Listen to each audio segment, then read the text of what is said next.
خبرې دې راټولې کړې غزل دې ورنه جوړ کو ما ومنل یاره څه په چل دې ورنه جوړ کو او ما ټوله ورځ ویښتو کې ګومن ښکته پورته وړله تا صرف ګوتې ورللې وربل دې ورنه جوړ کو ډېر ښه دی ډېره مننه ما ټوله ورځ ویښتو کې ګومن ښکته پورته وړله تا صرف ګوتې ورللې وربل دې ورنه جوړ کو او زموږ د ژوند هغه تصویر چې نه پوره کېدلو هنر ته مې ستا پام دی مکمل دې ورنه جوړ کو زموږ د ژوند هغه تصویر چې نه پوره کېدلو هنر ته مې ستا پام دی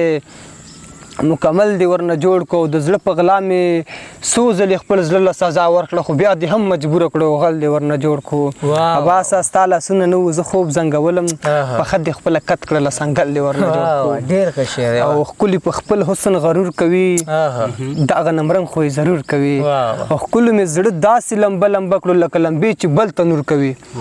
زما د زړه د کلي خانه ای هی څوک دومره ظلم په مزدور کوي هغه دې دومره کبر نه کوي نور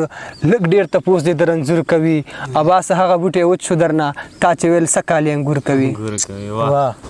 ګل زمان بیقرار صاحب ته د دغه څو بیتونه ډالۍ وي تنخوا صاحب چې زما غزل زما ټپه کې هم چا وانه اورېده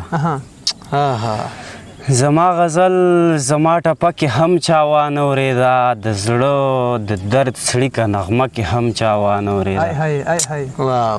زما غزل زما ټپه کې هم چا وانه اورېده د زړه د درد څړیکه نغمه کې هم چا وانه اورېده تنخوا صاحب چې ما او تا یو بل ته ورسو دعا مې وکړه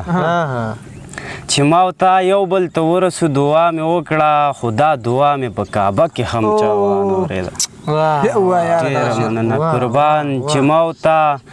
یو بل ته ورسو دعا مې وکړه خو دا دعا مې په کعبه کې هم چا وانه اورېده بچی چې اخ وکړي نو مور یې د کټ سر ته راشي بچی چې اخ وکړي نو مور یې د کټ سر ته راشي زما سلګۍ خاموشه شپه کې هم چا وانه اورېده ناسته مرۍ د شعر په ژبه او زما ستاینه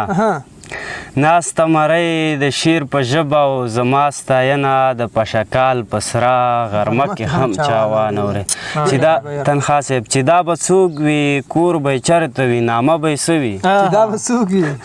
چې دا به څوک وي کور به یې چېرته وي نامه به یې څه وي سکونه تا نه په نشه کې هم چا وانه اورېده جاره مننه چې دا به څوک وي کور به یې چېرته وي نامه به یې څه وي سکونه تا نه په نشه کې هم چا وانه اورېده ډېر ښه دی ډېره مننه چېرته چې ساز نه وي سندره نه وي بیقرار صاحب چېرته چې ساز نه وي سندره نه وي هلته بیخي د ژوند خبره نه وي د کابل جان ټپه نیمګړې ښکاري د کابل جان ټپه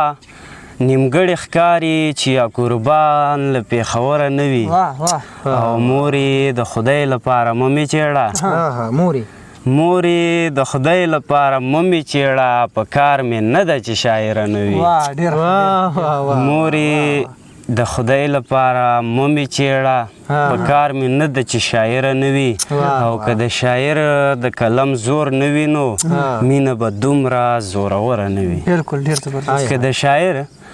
د قلم زور نه وي نو مینه به دومره زوروره نه وي ساجد زورېږي د لستوړي لمار د ساجد چغه له پرهاره نه وي ډېر ښه دی ډېر زبردست ډېر